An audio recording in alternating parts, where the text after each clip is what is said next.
Salam bahagia. Jadi pada malam ini saya paparkan koleksi yang agak istimewa, yang begitu sempurna, iaitu memiliki koleksi wang lama, iaitu duit shilling lama yang berkisar daripada sejarah, Straits Settlement, ada juga Malaya and British Borneo.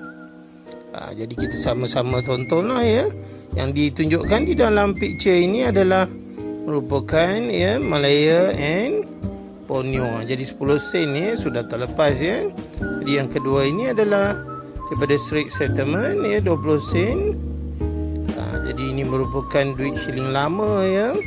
Jadi ini merupakan logam yang sangat istimewa ya. Sebab apa?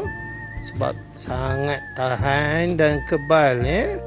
Jadi maklumlah bunyinya sangat kuat, iaitu bunyi tingnya sangat kuat. Jadi itulah ya yang dikatakan logam lama sangat istimewa. Dan satu keping lagi 50 sen, 50 cents Malaya and British Borneo. Jadi jika anda memiliki duit shilling macam ini, anda sungguh bertuah. Ya, jadi sekeping saya letakkan setiap satu bernilai RM500. Jadi itulah petanda aras ya. Bila anda memiliki duit shilling yang baik, sudah tentulah harga boleh dapatlah capai dengan lebih baik.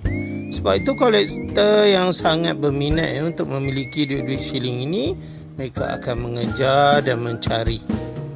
Sudah pastilah ya bila divideokan dan dibuat orang kata tatapan umum, maka penggemar-penggemar duit shilling lama bolehlah kontak saya untuk berhubung dengan tuan punya duit shilling ini. Ini merupakan duit shilling RM1 ya. Jadi ada tulisan Malaysia ya. Jadi kita pun ada duit shilling 1 sen square berpetak. Jadi sila tontonlah ya. Duit shilling ini agak orang kata begitu kusam. Namun jika boleh dapat picture yang lebih baik, kita boleh dapat kenal pasti apa yang menyebabkan berlaku kusam itu.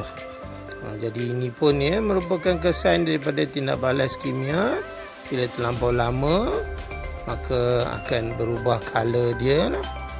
Sebab tu kita memerlukan penjagaan yang rapi, tak boleh dibiarkan dalam keadaan yang lembab ataupun dekat dengan punca air jadi mesti kering dan tidak tertekan ataupun tidak mendapat tekanan tinggi. Jadi untuk sembang-sembang malam ini, sambil-sambil kita melayan mata melihat duit-duit shilling lama ini, kita nak berkatakan bahawalah sebenarnya bukan punca jumlah saringan sebenarnya yang menyebabkan bilangan kes COVID itu terlampau tinggi. Sebenarnya keperluan lah saringan itu sebenarnya satu kaedah mengesan siapa yang ada positif COVID. Jadi sudah tentulah dalam komuniti kita, contohnya pada semalam 5,000 lebih kes. Jadi kenapa kita perlu ada saringan pada hari berikutnya untuk orang-orang yang belum tahu lagi di sekitarnya.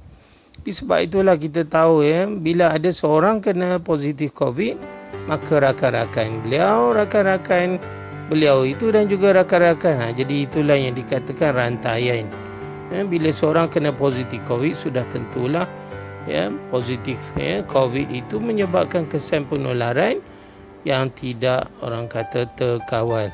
Jadi rakan-rakan beliau yang belum confirm, kita perlu disaringkan jugalah. Itu tujuannya. Tapi bila nak buat saringan, kita tak bolehlah buat lambat-lambat. Jadi kita perlu segera. Katakan hari ini dapat positif kes COVID. Jadi segeralah rakan-rakannya disaring. Maknanya itulah dipanggil sebagai memutuskan rantaian. Kita cuba sebaik mungkin. Sebab itu bila melonjak 5,000 lebih, maka keesokannya sudah tentu 5,000 lebih juga seperti hari ini berlaku. Apa sebabnya? Sebabnya kesan daripada penularan yang tidak terputus rantaiannya. Sebab itu total lockdown mesti dilakukan. Sebab apa? Dalam komuniti kita sebenarnya masih lagi banyak yang membawa dan pembawa dan juga penyebar positif COVID ini. Sebenarnya perlu disaring, bukan menyalahkan bilangan saringan. Sebab itu maklumat perlu diperbetulkanlah sebenarnya. Jangan menyalahkan sebab bilangan saringan.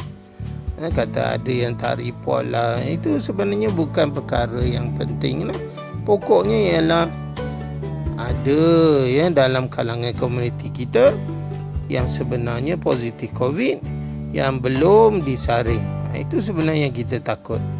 Sebab apa penularan itu berleluasa dan terbiar, dan kesannya bagi yang ada gejala teruk ataupun penyakit-penyakit yang orang kata kritikal, mereka lah yang terkena teruk, tempiasnya. Sebab itu siapa yang tak ada gejala pun sebenarnya perlu disaring.